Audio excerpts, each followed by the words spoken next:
मंडळी नमस्कार. ABC news मराठीच्या या भागात मी आपल्या सगळ्यांचं मनापासून स्वागत करतो. मी उत्तम कुमार. आज आपण चर्चा करणार आहोत एका अशा विषयावरती की जो सर्वांच्या जिव्हाळ्याचा असतो, राजकारण. राजकारणावर बोलण्यासारखे असंख्य विषय आहेत, खूप विषय आहेत. परंतु आपण आज मुद्दा घेऊन आलोय तो उद्धव ठाकरे आणि त्यांच्या पक्षाचा. उद्धव ठाकरे यांनी गेल्या महिन्यामध्ये अंधेरीत झालेल्या त्यांच्या भाषणामध्ये काही मुद्दे उपस्थित केले. अर्थात त्यांची भाषणं नेहमीच ठाकरे शैली ही भाषणांसाठी एक वेगळी पद्धतीने ओळखली जाते, त्यानुसार त्यांनी भाषण केलंही. परंतु त्यातले 2-3 मुद्दे असे होते की त्यांनी गेल्या काही दिवसांमध्ये महाविकास आघाडी बरोबर जे संसार थाटला होता, तो संसार मोडतोय की काय, त्याच्या घटस्फोटाची ही चिन्ह आहेत की काय, काडीमोड घेण्याची चिन्ह आहेत की काय, अशी त्यांची ती वाक्य आहेत. आणि त्यांनी काही वाक्य अशी उच्चारली की येत्या महापालिका निवडणुकांमध्ये, खास करून मुंबई महानगरपालिका निवडणुकीमध्ये आपण स्वतंत्रपणे चालूया. तुम्ही जर मला बळ दिलं, असं त्यांनी शिवसैनिकांना सांगितलं, तुम्ही जर मला बळ दिलं, तुम्ही जर इमाने इतबारे आपल्या पक्षाचं हे केलं, तर आपण स्वतंत्रपणे एकट्यानं लढण्याची देखील आपण आपली ताकद आजमावू शकतो, अशा पद्धतीचं ते विधान होतं. आता शिवसेना उद्धव ठाकरे गट जर एकत्र लढला, माफ करा, स्वतंत्रपणे लढला, महाविकास आघाडीच्या संसारा सोडून, घटस्फोट घेऊन किंवा वेगळं होऊन एकत्रपणे लढण्याची जर त्यांनी प्रयत्न केला, तर काय होऊ शकतं? मुंबई महानगरपालिका त्यांच्या हातात राहू शकते का? राज्यभरातल्या किती महापालिका त्यांच्या ताब्यात येऊ शकतात? जिल्हा परिषदा, पंचायत समित्यांमधली स्थिती काय असेल? या आणि अशा अनेक प्रश्नांवर आज आपण चर्चा करणार आहोत. आणि चर्चेसाठी आपण निमंत्रित केलंय खास ज्यांचा अगदी तालुक्याच्या राजकारणापासून ते दिल्लीच्या राजकारणापर्यंत अतिशय चांगला असा अभ्यास आहे. जे महाराष्ट्राच्या राजकारणामध्ये अनेक पक्षांशी जवळून त्यांनी त्यांचा अभ्यास केलेला आहे. राजकीय घडामोडींवर ज्यांचं लक्ष असतं, असे राजकीय विश्लेषक आणि गेली 25 ते 30 वर्ष महाराष्ट्राच्या पत्रकारितेत आहेत असे शिवाजीराव आतकरी. मी पत्रकार शिवाजीराव आतकरी यांचं या टॉक शो मध्ये मनापासून स्वागत करतो. नमस्कार शिवाजीराव. नमस्कार. आपण चर्चेला प्रारंभ करण्यापूर्वीच मी तुम्हाला विचारू इच्छिन माझी पहिली मनातली शंका की शिवसेनेचा उद्धव ठाकरे गट दिवसेंदिवस कमकुवत होतोय अशी लोकांची चर्चा आहे, अशी राजकीय धोरणांची चर्चा आहे. हे खरं आहे का? आणि मग त्या अनुषंगाने त्यांची एकला चलोरेची भूमिका कितपत रासते? उत्तमजी, सगळ्यात महत्वाची गोष्ट, हा अतिशय मोठा विषय आहे आणि या विषयावर आपण थोडंसं सविस्तर बोलायला हवं. आणि हे सविस्तर बोलण्यापूर्वी शिवसेना 1966 साली जशी स्थापना झाली तेव्हापासूनचा आपल्याला थोडासा याचा ढांडोळा घ्यावा लागेल असं मला वाटतं. ह्याच्यामध्ये ज्येष्ठ वात्रटिकाकार आणि पत्रकार रामदास फुटाणे यांनी एक वाक्य पूर्वी वापरलेलं आहे, एक वात्रटिका पूर्वी केलेली आहे. विषय वेगळा आहे, आपण मूळ मुद्द्यावरती येऊ. पण तो विषय असा होता की ज्यावेळी अजितदादा उपमुख्यमंत्री होते आणि ग्राम स्वच्छता अभियान त्यावेळी जोरात होतं आणि राष्ट्रवादी आणि काँग्रेसची सत्ता होती, त्यावेळी आर आबा हे ग्राम स्वच्छता मंत्री होते, म्हणजे ग्रामविकास मंत्री होते. तर आता तो थोडासा ऑफ द रेकॉर्ड असा विषय आहे की काहीतरी तंबाखूवरनं काहीतरी विषय निघाला, तो खासगीतला विषय. आता अजितदादा म्हटल्यानंतर थोडं कोणतंही वक्तव्य जास्त प्रमाणात मोठ्या पद्धतीने चर्चेला जातं किंवा ह्या सगळ्या गोष्टी आपण पाहिलेल्या आहेत. तर त्यावेळी तो एक प्रसंग असा झाला होता की आबांच्या तंबाखू खाण्यावरनं अजितदादा जाहीर भाषणामध्ये ते बोलले होते. तर या भाषणाचा उल्लेख करून रामदासजी फुटाणे असं म्हणाले होते, काकाची पुण्याई बोलते जादा, खातोय आबा आणि थुंकतोय दादा. आता विषय असा आहे, हा रेफरन्स आपल्याला इथं घ्यायचं कारण कसं आहे माहितीये का, की विरासत में मिली चीजें जो होती है तर उसका ज्यादा अहमियत नहीं रहता है, ऐसा म्हणजे असं मलाही वाटतं आणि असा इतिहास पण सांगतो. राहिला प्रश्न आता असा आहे की राष्ट्रवादी काँग्रेस जे अजितदादांकडे आता आहे त्यांनाही पण साधारणपणे ते विरासत मध्ये मिळालंय आणि शिवसेना जी हिंदुहृदय सम्राट स्वर्गीय बाळासाहेब ठाकरेंकडनं उद्धवजींकडे गेली. आता हे कष्टप्रद झालेलं नाहीये, हे या दोघांनाही कष्टप्रद झालं नाही, आयते पक्ष यांना मिळालेले आहेत, हे महाराष्ट्र आणि देश जाणतो. तर त्यामुळे पक्ष उभारणीचे जे कष्ट आहेत, पक्ष उभारणीचे जे कष्ट आहेत हे या दोघांनाही करावे लागलेले नाहीयेत आणि हे यांना विरासतमध्ये सगळ्या गोष्टी मिळालेल्या आहेत. त्यामुळे पक्ष बरोबर. चालवण्यासाठी जे काही प्राणायाम करावे लागतात, ज्या काही कष्ट करावे लागतात, ज्या काही खस्ता खाव्या लागतात, मला असं वाटतं इथं कुठेतरी अजितदादांचं आपण सविस्तर नंतर बोलूयात, परंतु इथे कुठेतरी उद्धव ठाकरे कमी पडतायत असं मला ठामपणे वाटतं. अगदी बरोबर सांगितलं शिवाजीराव तुम्ही, की कुठलाही पक्ष उभारताना ज्या खस्ता खाव्या लागतात ते या दोन्ही पक्षांच्या प्रमुखांनी किंवा जो पक्ष ज्यांनी स्थापन केला त्या मंडळींनी खस्ता खाल्लेला आहे, परंतु यांना हे विरासतमध्ये आलंय, वारशामध्ये हे मिळालेलं आहे. आपण अजितदादांच्या पक्षाविषयी नंतर बोलूयात पुढच्या एखाद्या भागामध्ये, परंतु आज आपण जो विषय घेतलाय की उद्धव ठाकरेंनी जी एकला चलोरेची भूमिका घेतली, गेल्या काही दिवसामध्ये ते महाविकास आघाडी बरोबर होते, काँग्रेस बरोबर होते, शरद पवारांच्या राष्ट्रवादी काँग्रेस बरोबर होते. मग आत्ताच असं त्यांना असं का वाटलं की आपण स्वतंत्रपणे चालायला हवं, की आपला पक्ष आकुंचन पावतोय, की पक्ष वाढवायचा आहे? काय नेमकी भूमिका आहे यामागे? अगदी बरोबर. एक थोडंसं एक इतिहासातला अजून एक मुद्दा आहे. 1966 साली जशी शिवसेना स्थापन झाली त्याच्यानंतर साधारणतः तो 75चा काळ असावा असं आपण आपल्याला हे माहिती आहे. इतिहासाची पाने चाळल्यानंतर लक्षात येतं की 75च्या आसपास जी निवडणूक राज्यात जी झाली होती त्यावेळी शिवसेनेने प्रजा समाजवादी पक्षाशी युती केली होती. किंबहुना ते दोघे एकत्रित लढले होते. त्याच्यानंतर साधारण 80च्या आसपास त्यावेळी शिवसेनेने काँग्रेसची युती बी केली होती आणि पाठिंबा पण दिला होता. म्हणजे शिवसेनेला हे नवीन नाहीये. युती करणं आणि पाठिंबा देणं हे नवीन नाहीये. अर्थात त्यावेळी ह्या विषयाचा मोठा विषय म्हणजे मोठा उहापोह झाला नाही किंवा राजकीय मोठी चर्चा झाली नाही. त्यावेळची परिस्थिती वेगळी होती. परंतु आता काय झालं की आपण जसं म्हणालात की एकला चलो रे भूमिका, आता ही समजा त्यांनी युती तोडली, म्हणजे भाजपशी युती तोडली आणि नंतर त्यांनी महाआघाडीशी संधान बांधलं, इंडिया आघाडीमध्ये ते गेले आणि त्याच्यानंतर आता परत त्यांची पावलं एकला चलो रे अशा साधारण भूमिकेमध्ये त्यांची जर असतील किंबहुना तशी दिसतायत आता आपल्याला, तर ह्या सगळ्या पार्श्वभूमीवर आपण जर विचार केला तर हे थोडं उत्तमराव, मला असं वाटतं की हे थोडं आत्मघातकी पाऊल होईल. कारण काय माहितीये का, पुन्हा आता हे आपल्याला दोन संदर्भ आपल्याला ते घ्यावे लागतील निवडणुकीचे, एक लोकसभेचा आणि एक विधानसभेचा. लोकसभेला चांगलं यश मिळालं, आता चांगलं यश मिळालं तिथं विश्लेषण आपल्याला योग्य पद्धतीने करण्यापेक्षा इथं आपण ज्यावेळी मागोवा घेतो म्हणजे विधानसभेचा, तर ह्या सगळ्या गोष्टींचा विचार करून उद्धव ठाकरे यांनी जर एकला चलो रे भूमिका घेतली असेल तर त्यांचा बुडत्याचा पाय खोलात असं साधारणपणे म्हणावं लागेल. कारण परिस्थिती तशी अनुकूल नाहीये, त्याला अनेक काही कारण आहेत. तर त्यासाठी विधानसभेची जी निवडणूक झाली त्याचे जे पराभवाची जी काही कारण आहे त्या कारणामीमांसा करणं गरजेचं आहे असं मला वाटतं.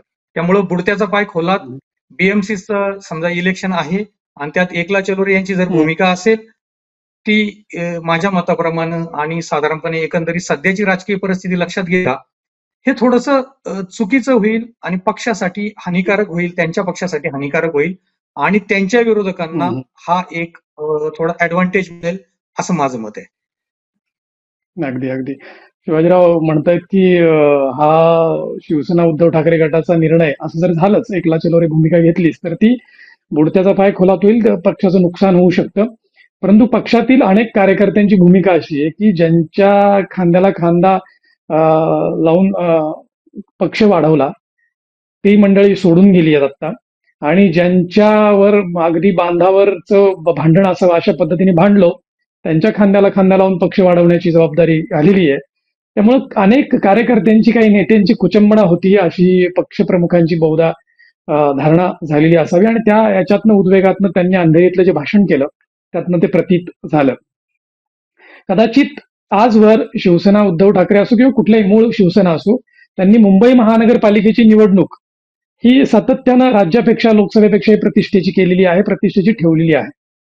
जर त्यांनी हा निर्णय घेतलाय तर निश्चितच त्याच्या पाठीमागे काही गणित असतील, त्याच्या पाठीमागे काही विचार असेल. कदाचित असं असू शकतं का की भाजपशी गेल्या काही काळातलं त्यांचं सुरू असलेलं संधान त्यांच्याकडून छुपेपणानं असलेला काही अजेंडा, त्या अनुषंगानं या दोन पक्षांना लांब ठेवण्याचं धोरण अवलंबलं गेलं तर नसेल ना? ह्याच्यामध्ये निश्चितच म्हणजे आतल्या बाजूनी पडद्यामागे काय शिस्त आहे याचा विचार तर निश्चितच करावा लागेल. कसे बदले बदलेसे सूर असं आपल्याला म्हणावे लागेल आहे आणि आता हे सध्या जाणवत आहे.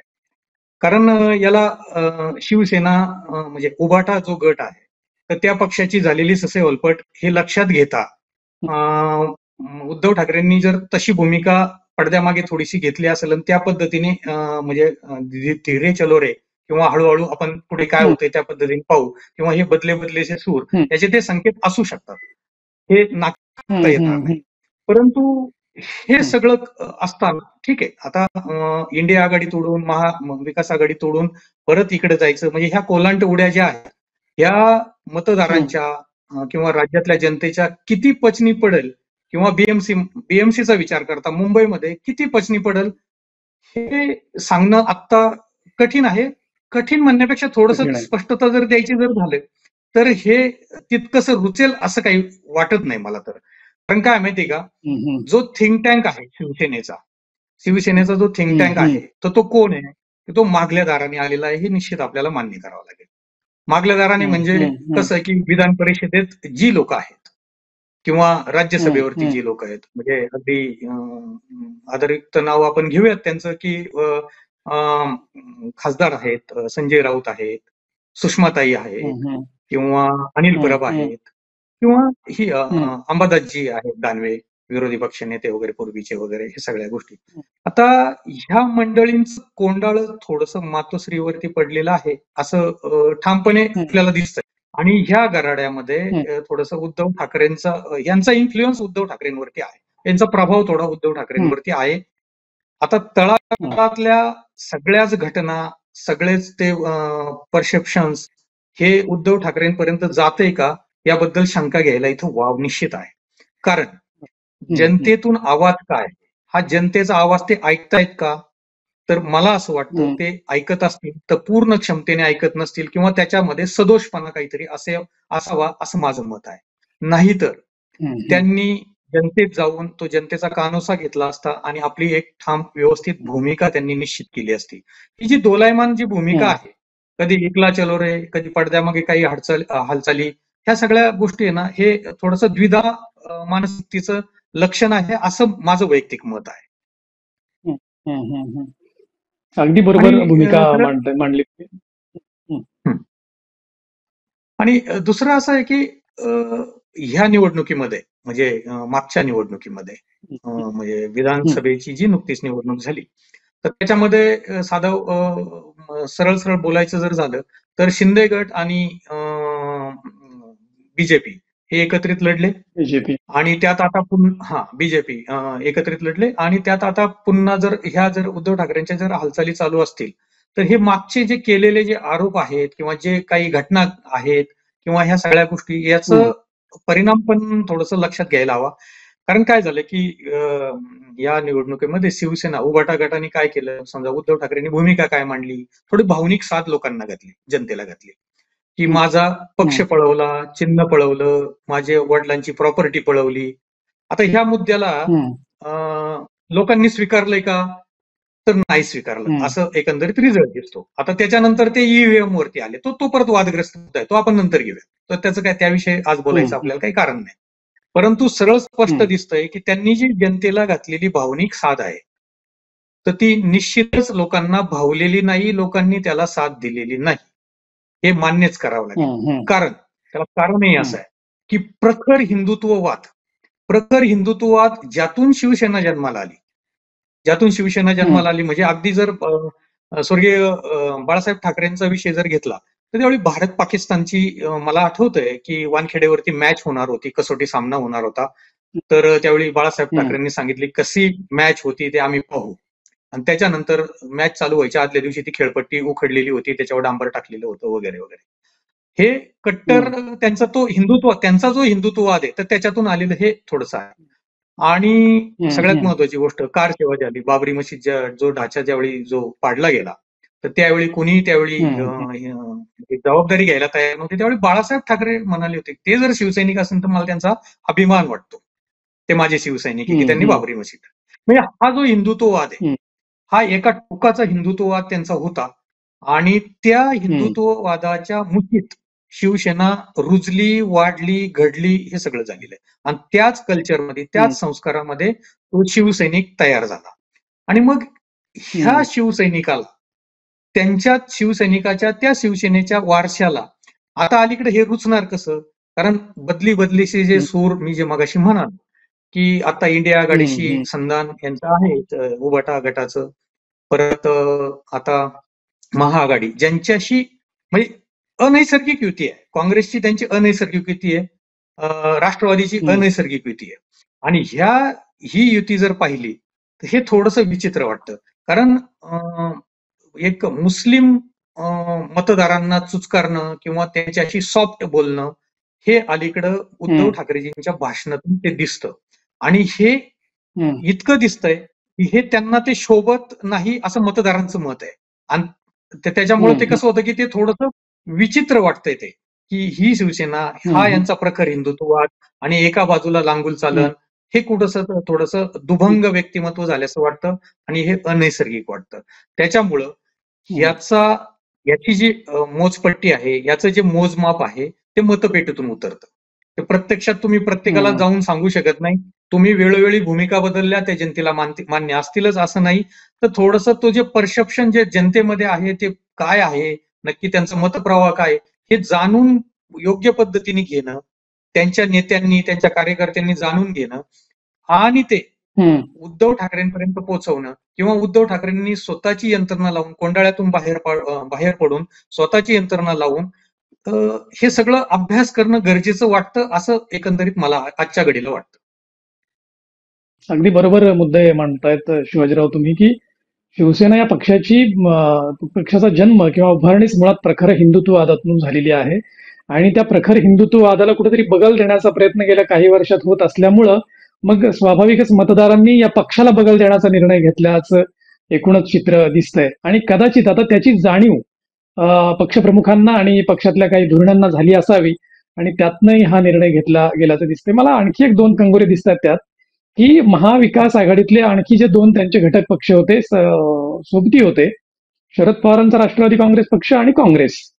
तर या दोन्ही पक्षांची महाराष्ट्रात म्हणावी तितकी ताकद राहिलेली नाही विधानसभेनंतर, असंही एक चित्र दिसतंय. कदाचित ताकद नाही म्हणूनही मग त्यांचा फारसा आपल्याला उपयोगही होणार नाही. आणि मग आपण पुन्हा एकदा प्रखर हिंदुत्ववाद आणि भारतीय जनता पक्षाशी संधान ठेवलं तर किमान मुंबई महापालिकेची निवडणूक तरी आपल्याला जिंकता येईल, असा तर होरा शिवसेनेचा नाही ना. साधारणपणे आपल्याला अप्रत्यक्षरित्या ही गोष्ट आपण जरी गृहीत धरली, परंतु हम्म. कुठलाही नेता, राज्य लेवलचा नेता किंवा ज्या पद्धतीने ही नेते मंडळी समजा अभ्यास करतात, उदाहरणार्थ शरद पवारांच्या संदर्भात आपल्याला बोलायचं जर झालं किंवा एखादी निवडणूक असेल किंवा उद्धवजी असतील किंवा राज ठाकरे असतील किंवा इतर सगळ्यांच्याच बाबतीत ते काहीतरी अभ्यास करतात ना एखाद्या निवडणुकीचा.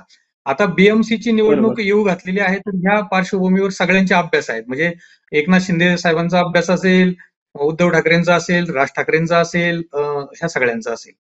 आता हे यांच्या पद्धतीने त्यांचा तो अभ्यास सुरू असेल. परंतु मला इथे बोट याच्यावरती ठेवायचं आहे की जे लोकांमध्ये जो जो आत्ताच्या कंडिशनला, आत्ताच्या स्थितीला जो मतप्रवाह आहे, जे लोकांच्या ज्या भावना आहेत, ह्या भावना जे नेमक्या काय हे जो कोण ओळखतो, हे याच्यावरती या सगळ्या गोष्टी. कदाचित हे पक्ष बदल होतील. आता आपण अलीकडच्या घटनांमध्ये पाहिले, अनेक पक्ष बदलले, अनेक पक्ष फुटले, हा आमदार तिकडे, तो खासदार इकडं, ह्या सगळ्या गोष्टी. याला मला असं वाटतं याला फारसं महत्व नाहीये. कारण शेवटी काय होतं की एक पक्षाचा एक स्वतःचा मतप्रवाह असतो आणि तो पक्ष त्या पद्धतीने चालतो आणि त्याच्यानंतर ते कार्यकर्ते, नेते वगैरे अशा पद्धतीने चालत असतात. आणि लोकांच्या भावना त्या पद्धतीने असतात की त्या पद्धतीने आपण जावं, त्या पद्धतीने ती म्हणजे आपलं मतांचं फिक्सेशन ज्याला म्हणतो ना, विचार पक्का होतो की मला ह्या पक्षाची भूमिका पटते, मला ह्या व्यक्तीची भूमिका पटते आणि त्याच्यानंतर डोक्यात विचार पक्का होतो की आपल्याला कोणाबरोबर जायचंय. परंतु ही जर दोलायमान परिस्थिती असेल, म्हणजे मला परत एकदा मी पुन्हा कदाचित हा मुद्दा रिपीट होईल की उद्धव ठाकरेंची जी भूमिका आहे की लोकसभेला वेगळी झाली, थोडंसं विधानसभेला जे काय असेल त्यांची भूमिका अजून थोडीशी वेगळी बदलली, मुस्लिम मतं इनकॅश करण्याचा एक प्रत्यक्ष अप्रत्यक्ष जो प्रयत्न झाला, ह्या सगळ्या पार्श्वभूमीवर परत आता समजा तुम्ही बीजेपीशी संधान जर बांधणार असाल, तो हा एक वेगळा आहे. परत अजून एक ऐकिवात येत आहे की एकला चलोरेची भूमिका. म्हणजे काय उत्तमराव, मला असं वाटतं, मी तुम्हाला एक प्रामाणिकपणे सांगू इच्छितो, ह्याच्यामध्ये आहे ना एक द्विधा मनस्थिती आणि एक संभ्रमात असलेली परिस्थिती उद्धव ठाकरेजींची वाटते, असं माझं स्पष्ट मत आहे. आता हे का होतं? कारण काय झालंय की पूर्वी एकनाथ शिंदेबरोबर समजा ते सगळे 40 आमदार वगैरे गेले, त्याच्यानंतर काही नगरसेवक गेले, आताही पक्ष फुटीच्या वाटेवर आहे आता आपल्याला ऐकण्यास येते. खरं किती खोटं किती हे काळ ठरवेल. परंतु अनेकदा अशा काही गोष्टी पक्षाची अक्षरशः वाताहत झालेली हे नाकारता येणार नाही. एक असा राज्य लेवलचा चेहरा, राज्यस्तरीय चेहरा की जो मास पुलर आहे, की तो खेचून आणू शकतो काही गोष्टी, जो भूमिका चांगली मांडू शकतो, असा चेहरा कोण यांच्याकडं? म्हणजे उद्धव ठाकरेंकडे कोण आहे? आता संजय राऊतांचा जर विचार केला, म्हणजे एक संपादक आहेत की राजकीय व्यक्ती आहेत, हे थोडंसं आधी स्पष्ट करावं लागेल. संपादक असेल तर संपादकांची ही भाषा असू शकत नाही. राजकीय व्यक्ती असेल तर ही अशी भूमिका आणि अशा पद्धतीचं कडवड बोलणं आणि अशा पद्धतीची भाषेचा स्तर घालवणं हे आपल्याला सगळ्यांनाच वाटतं की ह्याचे दुष्परिणाम येते. ऍक्च्युली बोलायचं जर झालं तर परत सुषमाताई अंधारे त्यांनी मध्यंतरी त्याचे व्हिडिओ पण म्हणजे युट्यूबवरती अवेलेबल आहेत की त्यांनी बाळासाहेब ठाकरेंवरती प्रचंड टोकाच्या टीका केल्या, हिंदू देवदेवतांवरती वगैरे प्रचंड टिप्पणी केलेली आहे. आणि त्यांना तुम्ही काय केलंय? उपनेते केलंय, तुम्हाला तुमचे प्रवक्ते त्या आहेत आणि तुम्ही प्रचारात त्या लिडिंग याच्यावरती असतात. मग हे लोकांना कसं पचनी पडेल? हे मला असं वाटतं की पचनी पडायला अवघड आहे. कारण हे इतक्या तकलादू भूमिका तुमच्या शिवसेनेच्या नाही असू शकत. कारण जी शिवसेना महाराष्ट्राने पाहिली त्या शिवसेनेच्या भूमिका अशा तकलादू असू शकत नाही. आता बाळासाहेब ठाकरेंचं कसं असायचं? मी एखादी गोष्ट बोललो, मी एखादी भूमिका घेतली, हो घेतली, मी ते बोललो, मी ते बोललोच नाही असं कधी बाळासाहेब कधीच त्यांच्या आयुष्यात बोललेले नाहीयेत. म्हणजे ही जी युटर्न म्हणजे भूमिका बदलणे, हे शिवसेनेतून म्हणजे हे थोडंसं विचित्र वाटतंय. आता ही परिस्थिती आहे आणि ही द्विधा मनस्थितीतून आलेली आहेत. याच्यात अभ्यास थोडा अपूर्ण आहे. त्यांचे सल्लागार जे आहेत कोणी ते प्रॉपर सल्ला देत असतील असं मला वाटत नाही. आणि लोक मतप्रवाह जो आहे लोकांचा, तर त्यांची जी नाडी आहे, लोकांची जी नाडी आहे, ते या लोकांना मला असं वाटतं उभाटा गटाला पुरेशी समजलेली नाही असं माझं ठामपणे मत आहे. याच्यावरती आपण अगदी अगदी बरोबर आहे शिवाजीराव, तुम्ही म्हणताय की नेताच जर संभ्रमावस्थेमध्ये असेल, काही नेते पक्षाची धुरीण जर संभ्रमावस्थेत असतील, द्विधा मनस्थितीत असतील, तर कार्यकर्त्यांनी कुणाकडे पाहायचं अशी एक कुठल्याही म्हणजे पूर्वापार आपण इतिहासातही पाहिलं तर सेनापती जर योग्य नसेल, खमका नसेल, तर ते युद्ध जिंकता येत नाही असं अनेक इतिहासकारांनी लिहून ठेवलंय आणि उदाहरणंही तशी आहेत. शिवसेना उद्धव ठाकरे गटाची अवस्था तशीच झाल्यासारखी दिसते असं स्पष्ट भूमिका आपण मांडली.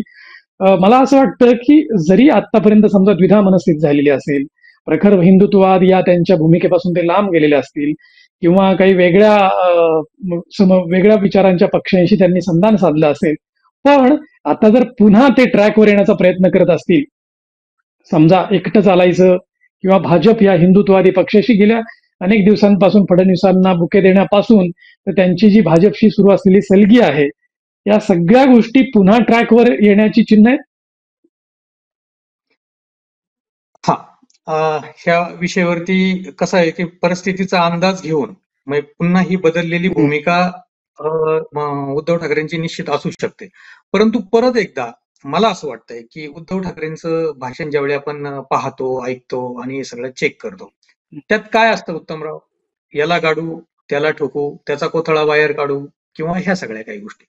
लोकांना काय हवंय? हम्म. लोकांना काय हवंय? ठीक आहे, राजकारण म्हणजे आपल्या म्हणजे भारतामध्ये प्रायोरिटीवरती, त्याचं म्हणजे न्यूजमध्ये प्रायोरिटीवरती आणि किंवा सगळ्या याच्यामध्ये हम्म. प्रायोरिटीवर आहे, मान्य. परंतु ज्यावेळी हम्म. राजकारण आहे, त्यावेळी फक्त तुम्ही सवंग प्रसिद्धीसाठी नाही म्हणणार, पण सवंग अशी एक वेगळ्या प्रकारची जे भाषा वापरून तुम्ही जर ते मतांचं म्हणजे मतप्रवाह बनवणार असाल किंवा मतदारांना आकर्षित करणार असाल, तर हे फार काळ टिकणार नाही. वास्तविक त्यांच्या भाषणामध्ये हम्म. काय येतंय, की हे सगळं अशा पद्धतीने की म्हणजे मुद्देसूद भाषण ते एकतर नसतं. त्याला बस. विकासाचा मुद्द्यांच्या अनुषंगाने ते भाषण नसतं. ते फक्त टीका टिप्पणी करणारं असतं. ठीक आहे. आता राहिला हम्म. प्रश्न संस्कृती आणि संस्कार आणि या सगळ्या गोष्टींचा, अलीकडे राजकीय बाबतीत आपण बोलतोय. ह्या सगळ्या गोष्टीत आता हे फार हम्म. राहिलं नाही.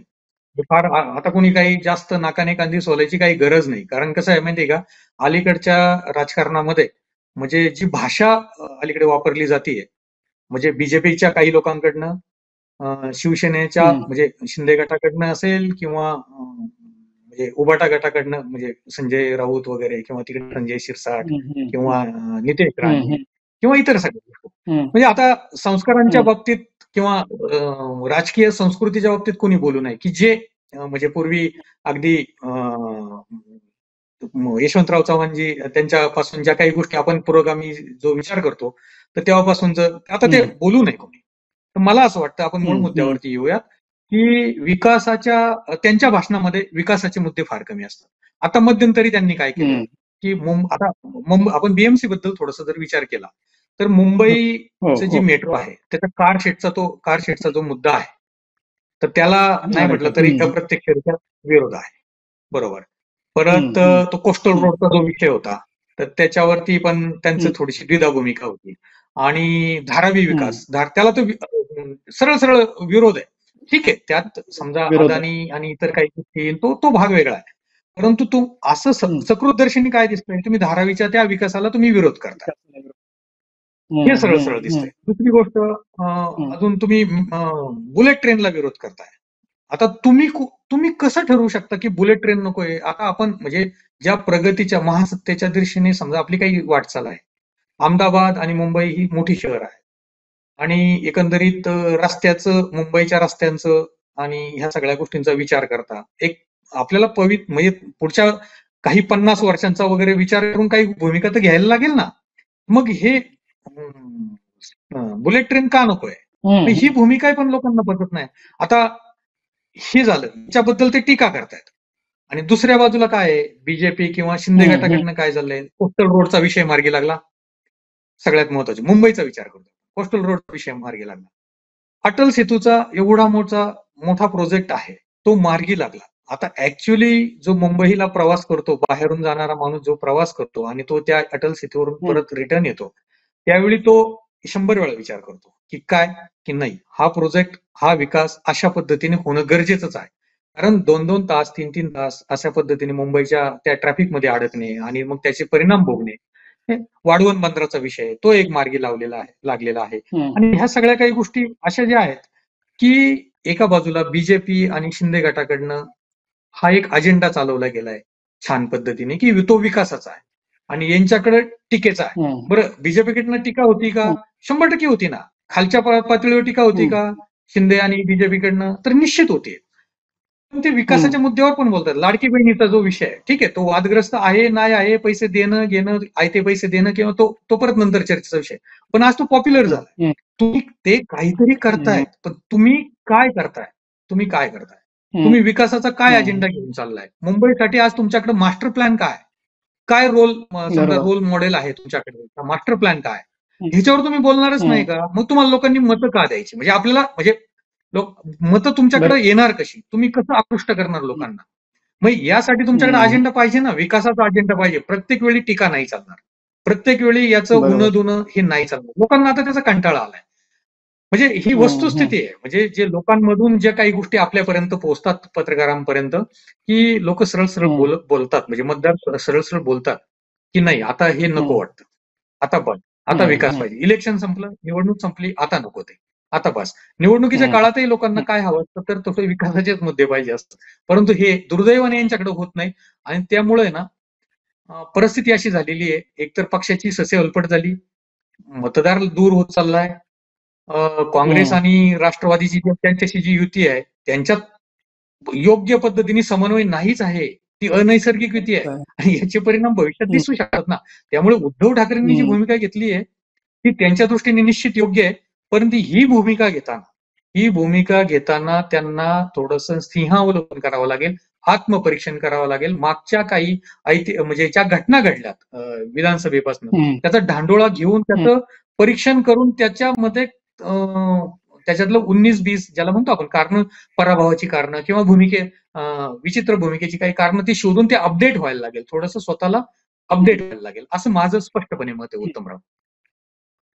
अगदी बरोबर आहे की शिवसेना उद्धव ठाकरे गट हा पक्ष जर पुन्हा त्याच चैतन्याने उभा करायचा असेल तर कदाचित हे ट्रॅकवर पुन्हा येण्याचे संकेत असावेत. एकला चलो रे भूमिका असेल किंवा भाजपशी पुन्हा सल्लीकरण असेल, प्रखर हिंदुत्ववादाला आम्ही सोबत आहोत असं दाखवणं असेल. परंतु शिवाजीरावांचं थेट थेट म्हणणं आहे की आत्ता या घडीला त्यांचा जो निर्णय जर घेतलाच तर तो निश्चितच त्यांना मुंबई महानगरपालिकेच्या निवडणुकीमध्ये महाग पडेल.